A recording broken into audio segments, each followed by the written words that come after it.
안녕하십니까. 예장통합뉴스 대표 최경호 목사입니다. 오늘은 12월 16일 월요일입니다. 이 시간 저녁 8시 30분인데요. 대통령 윤석열 탄핵 국회 탄핵 소추 결의서 원문을 공개하겠습니다. 국회는 제적 300명의 탄핵 찬성 204표, 기권세표 무효 8표, 반대 85표로 탄핵에 결의하여 헌법재판소에 접수시켰습니다. 헌법재판관은 정문 9명 중 현재 6명인데 12월 중에 국회는 이명박 대통령 추천 후 1명을 대통령 한독숙 대통령 권한 대행을 통해서 채우고자 한다고 합니다. 헌법재판소고요. 윤석열 대통령 탄핵을 당했죠. 이제 국회 법사위원장 정창래 의원을 통해서 헌재의 탄핵소추 의결서가 접수시켰습니다. 헌재는 현재 정원이 9명인데요. 현재 6명이라고 합니다. 아마 3명을 12월 달 중에 채운다 이런 말이 있어요. 이진 헌법재판소 공보관이 브리핑을 합니다. 변론 준비 절차를 회부하고 수명 재판관으로 이미 정형식 재판관을 지정한다. 선임 헌법연구관을 팀장으로 한 헌법연구관 TF를 구성한다. 제1차 변론 기일을 12월 27일 금요일 오후로 지정한다. 변론 준비 기일에서 검찰, 경찰 등의 수사교육을 확보한다. 이 사건을 탄핵 심판 사건 중 최우선으로 심리한다. 다음으로 심판 절차 진행의 말씀을 드리겠으나 주심 배당은 이루어졌다고 말합니다. 주심은 비공개로 유지한다고 하는데 이미 아마 제가 알기로는 주심이 알려져 있습니다. 그 원문을 보면은 대통령 탄핵 소추 의결서 주문 헌법 65조 및 국회법 130조 규정에 의하여 대통령 윤석열의 탄핵을 소추한다. 피소추자 성명 윤석열 지계 대통령 탄핵 소추의 사유 대한민국 국민의 주인은 민주공화국이다. 헌법 제1조에 나와 있다 이거죠. 주권자인 국민에 의해 선출된 대통령은 국가 원수이자 행정부의 수반으로 국가의 권력, 독립과 영토의 보존 및 국가의 계속성과 헌법을 수호해야 할 책임을 진다. 헌법 제66조 피소추자는 대한민국의 대통령인 바 2024년 12월 3일 22시 30분경 헌법과 법률을 위하여 비상계엄을 선포하고 군과 경찰을 동원하여 국회를 봉쇄 침입하여 헌법기관인 국회의 계엄해제 요구권 행사를 방해하는 등 국회 활동을 억압하였다. 사실은 10시 반에 계엄을 선포해서 11시 좀 넘어서 국회의원들 다 이제 국회의사들이 모여들었죠. 그런데 이걸 갖다가 이제 국회 활동을 억압했다 하는데 이거는 좀 맞지 않는 것 같습니다. 헌법기관인 중앙선거관리위원들을 위협하게 침해했을 뿐 아니라 국회의원, 정치인, 언론의 불법 체포를 시도하였다. 자, 그런데 이제 중앙선거관리위원회의 부정선거 문제를 번번이 이제 문제를 제기했는데 이제 판사들이 영장을 압수수색 영장을 집행해주지 않았다는 것이죠. 그래서 이번에 비상계엄의 그 목적이 그중에 중심되는 목적 하나가 중앙선거관리위원회의 위협성을 알리기 위해서, 부정성을 알리기 위해서 서버를 압수수색하러 들어갔다는 것입니다. 그럼 대통령이 얼마든지 비상계엄에서 할 수 있다. 그리고 비상계엄도 대통령이 발동할 수 있는 그런 권한이 있다는 거예요. 여기서 이제 국회의원, 정치인, 언론인 등이 불법 체포를 시도하였다 하는데 이거는 확실하게 잘 모르지 만약에 시도를 했다면 비상계엄 하에서 얼마든지 그렇게 할 수 있지 않느냐 하는 그런 생각을 해봅니다.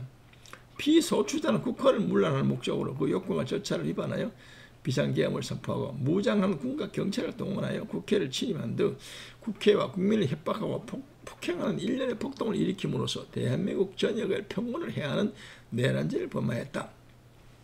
이 내란죄를 범했다 하는데 이 내란이라는 것은 그러면 윤석열 대통령이 비상계엄을 통해 가지고 이 내란죄에서 그러면 무슨 목적이 뭐냐 이거죠. 목적이 무슨 정권을 뒤엎어 가지고 자기가 무슨 또 대통령을 무슨 또 이제 계속 하자는 거냐? 그건 아닌 것 같고요. 그 대통령으로서 비상계엄을 선포할 수 있는 권한이 있어요. 그리고 그 권한에 대해서 그게 비상계엄에서 여러 가지 이제 발동할 수 있는 게 있지 않습니까? 그걸 갖다가 이 내란죄로 이렇게 지금 국회에서 탄핵 소추 결의를 했네요. 피소추는 국민을 신임을 배반하고 헌법 부행 개헌권을 남용하여 국가를 물러나는 목적으로 정부, 군대, 경찰을 동원 무장 폭당 내린 우두머리를 저지름으로 헌법을 수호할 책무를 버리고 그 집행에 중대한 위반 행위를 하였다. 이거는 이제 뭐 계엄 선포권을 남용했다 이러는데 이 다퉈볼 소지가 충분히 있죠. 왜냐하면 윤석열 대통령은 대통령으로서 계엄을 선포할 수 있는 권한이 대통령이 있다, 고유 권한이 있다는 거예요. 현재 국회가 그러면 입법 폭주를 하고 있는데 일방적으로 대통령이 할 수 있는 못하게 대통령이 활동할 수 있는 모든 이 활동을 갖다가 아주 묶어놨어요. 자, 그런 상태에서 대통령이 할 수 있는 일이 뭐냐 이거죠. 그래서 비상계엄을 선포했다는 거예요.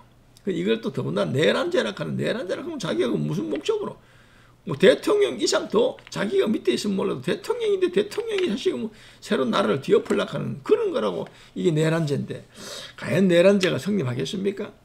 그리고 10시 반에 계엄을 선포해서 이것이 뭐 0시 40분에 국회 결의하도록 그냥 뒀고요. 그리고 새벽 4시에 해제를 해줬습니다. 그런데 그게 내란죄가 성립할까요?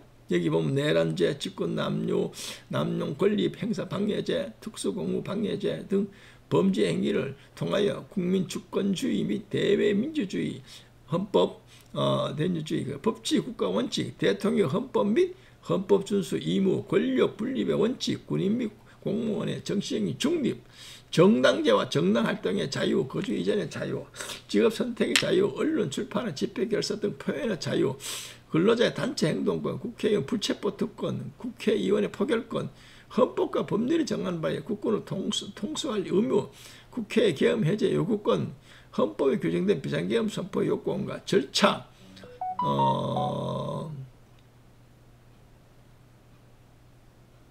절차 등은 헌법 규정과 원칙에 위배하여 헌법 질서의 본질적인 내용을 훼손하고 침해한 것이다. 대통령이 그 직무에 있어서 헌법이나 법률 위배한 때는 국회는 탄핵의 소추를 의결할 수 있다. 예. 피소추자의 이와 같은 헌법 행위는 위법 행위는 헌법 소유의 관점에서 볼 때 헌법 질서의 본질적인 요소인 자유민주적 기본 질서를 위협하는 행위로서 기본적 인권의 존중, 권력 분립, 법치주의 원리 및 의회 제도 등을 기본 요소로 하는 민주주의 원리의 위반인과 동시에 선거를 통하여 국민이 부여한 민주적 정당성과 신익에 대한 배반으로 탄핵에 의한 파면 결정을 정당화하는 사유에 해당한다. 이에 피소추자를 대통령직에서 파면함으로써 헌법을 수호하고 송상된 헌법 질서를 다시 회복하기 위하여 탄핵 소추안을 발의한다. 지난 12월 14일 날 토요일 날 국회에서 결의했죠. 204표로 3분의 2가 넘는 204표로 탄핵을 결의했습니다. 이게 헌재에다 접수를 시켰는데요. 그 헌재에 접수시킨 그 원문입니다. 물론 이거는 뭐 다투면 소지가 많이 있죠. 대통령은 대통령의 고유 통치 행위다. 비상계엄은 이렇게 말하고 있고요. 국회에서는 이제 이 탄핵을 시킨 사람들은 이 비상계엄 선포는 이건 위법이다. 그러고 그 요건을 갖추지 못했기 때문에 위법이다. 이렇게 말하고 내란죄에 해당된다. 이렇게 지금 말하고 있어요. 자, 구체적인 탄핵 소추는 다음과 같아. 첫째, 위법한 비상계엄과 국회 문란의 내란 범죄 행위다. 그래서 사전에 비상계엄을 준비했고 전국 비상계엄을 선포했고 또 비상계엄 사령부가 포교령을 발동했고 무장병력이 이제 폭동이라는 무장병력이 출동했다 이거죠. 국회에 뭐 280명이가 보내고 선거관리위원회 한 300명이가 그 이상을 이제 보냈다고 이것 갖다가 폭동이다 이렇게 지금 말을 했어요. 국민 저항과 국회의 신속한 의결로 계엄 해제를 했다. 국민의 저항과 뭐 이제 사실 그 대통령은 이거 국회가 의결하는 데 있어서 방해하지 않았습니다. 모여드는 거 뭐 그냥 뒀고요. 그러고 해제 결의할 때도 거기 뭐 군인들을 풀어가지고 뭐 해제를 뭐 결의를 못하도록 방해하지 않았습니다. 그다음 헌법과 법률 위반했다. 비상계엄 선포의 위법성 이거는 이제 다퉈봐야 됩니다. 비상계엄의 실체적 요건을 위반했다. 이렇게 말하고 있어요. 이것도 다툼의 소지가 많이 있지요. 사실은요.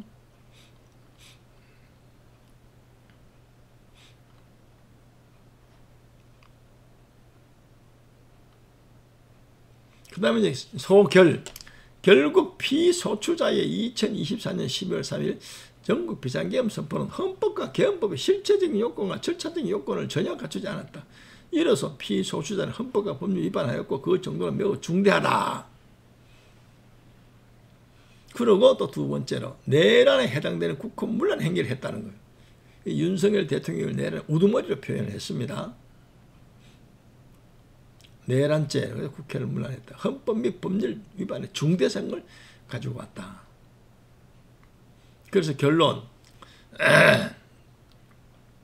피소추자는 자신이 처한 어려움을 모두 국회의 탓으로 돌리고 국회가 자유민주주의 체제의 전복을 기도하겠다고 주장하여 자신을 추종하는 일부 고위직 세력과 공모한 2024년 12월 새 밤에 비상계엄을 선포, 군경을 동원해 친위 쿠데타를 감행하는 내란죄를 저질렀다.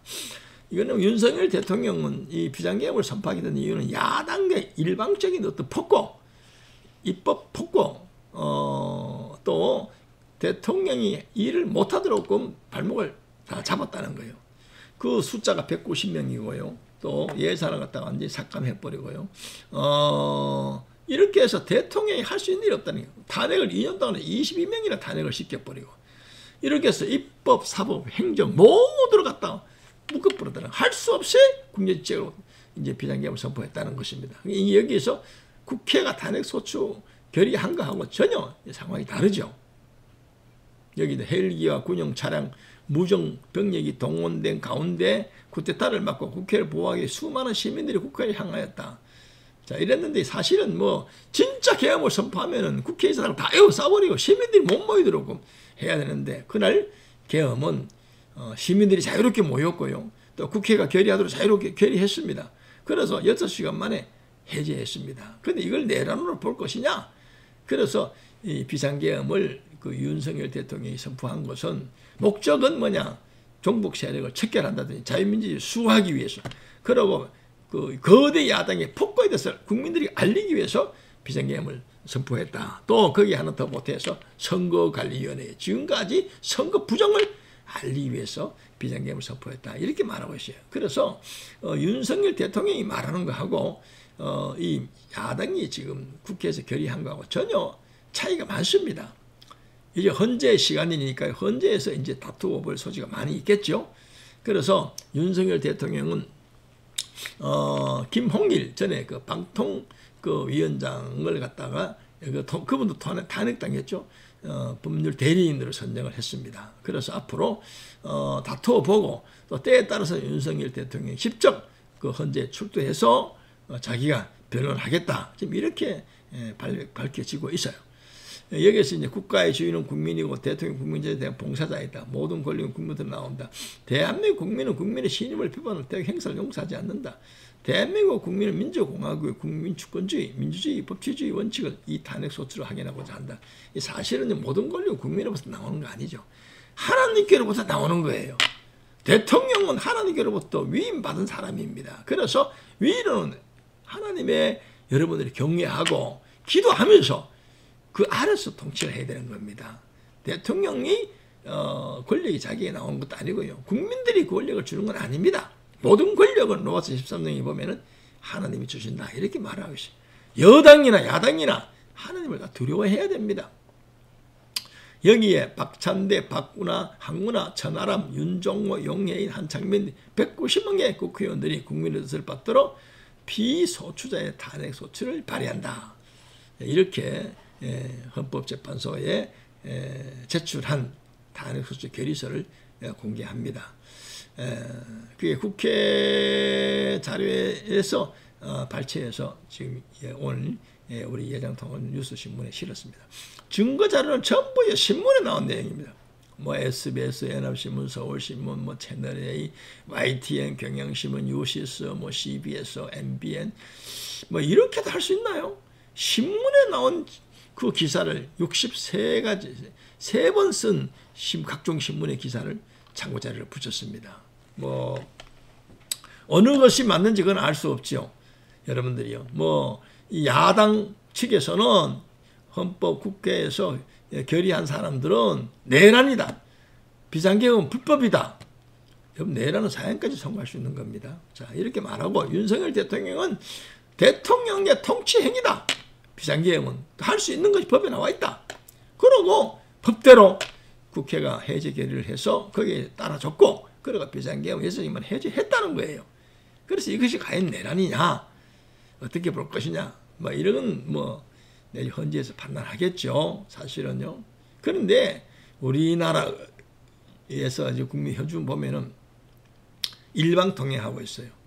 여론을 만들어가지고 그야말로 여론으로서 먼저 재판 전에 사람을 잡는 것입니다. 이건 좀 문제 있다고 봐요. 여러분들이요 좀 이생을 전부 다 찾아가지고 이제 헌법재판소로 넘어갔으니까 좀 여당은 여당 할 일, 야당은 야당 할 일을 해야 되지 않겠습니까? 여당의 또 이 대표 한 대표가 오늘 사임을 했습니다. 한 대표 책임 있지요. 한동훈 대표가 책임이 있습니다. 자기 당의 1호 당원인 대통령이 탄핵을 당했는데 무슨 염치로 여러분들이 대표를 유지할 것입니까? 마침 5명의 최고위원들이 다 사표를 내버렸어요.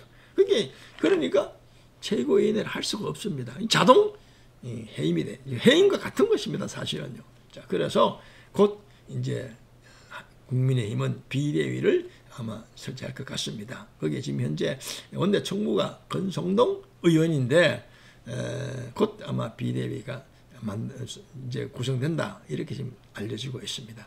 어쨌든 여당이나 야당이나 건전하게 여러분들이 이 정당을 운영해야 됩니다. 이 정당 자체에서 정당이 있으면 안 됩니다. 국민을 위해서 존재해야 되는 거예요. 그런데 중요한 것은 여당도 국민, 야당도 국민, 전부 국민 그러지만 여러분 우리가 객관적으로 봤을 때는 전부 자기 당의 개인적인 자기 당 이익이라든지 개인적인 이익에 의해서 좌우된다 이렇게 다 볼 수가 있어요. 정말로 우리나라에서 여러분들이 다 우리가 경제, 사회, 문화 다 발전했는데 제일 발전이 안 되고 제일 문제가 많은 데가 국회입니다. 대통령에 대해서는 탄핵할 수 있는 권한이 있으면 대통령은 또 국회를 해산할 수 있는 권한도 있어야 되는 거예요. 그게 없어요. 그래서 야당이 국회의석을 가지고 이렇게 폭거해서 대통령이 발목을 다 잡아 일을 할 수 없도록 만들어도 견제할 수 있는 장치가 없습니다. 그게 하나의 비상계엄인데 또 비상계엄을 이번에 발동했는데 그걸 갖다가 위법이다. 내란이다. 이렇게 지금 몰고 가고 있어요. 예, 뭐 저도 잘 모르죠. 그러나 대통령이 탄핵을 당해서 지난번에 박근혜 대통령이 2번째로 탄핵을 당했는데 너무나 가슴 아픈 일입니다.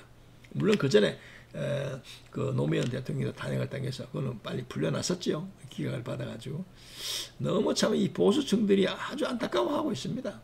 그래서 이번에 헌법재판소에서 이제 이번에 뭐 주심이 그 윤석열 대통령이 임명한 아마 정모씨라 그러죠. 예, 그래서 어떻게 결과가 나올지 모르지만은 많은 사람들이 기도하고 있습니다. 그리고 결과는 사람이 하는 것 같지만 하나님이 하신다. 저는 그렇게 봅니다. 아무튼 이번에 윤석열 대통령 탄핵 결과가 선한 방향으로 잘 결과가 나타나서 이 나라가 속히 혼란이 잠재워지는 그런 결과가 있기를 바랄 뿐입니다. 예, 감사합니다. 좋아요 또 여러분들이요 해주시고 구독 눌러주시기 부탁드리겠습니다. 예, 감사합니다.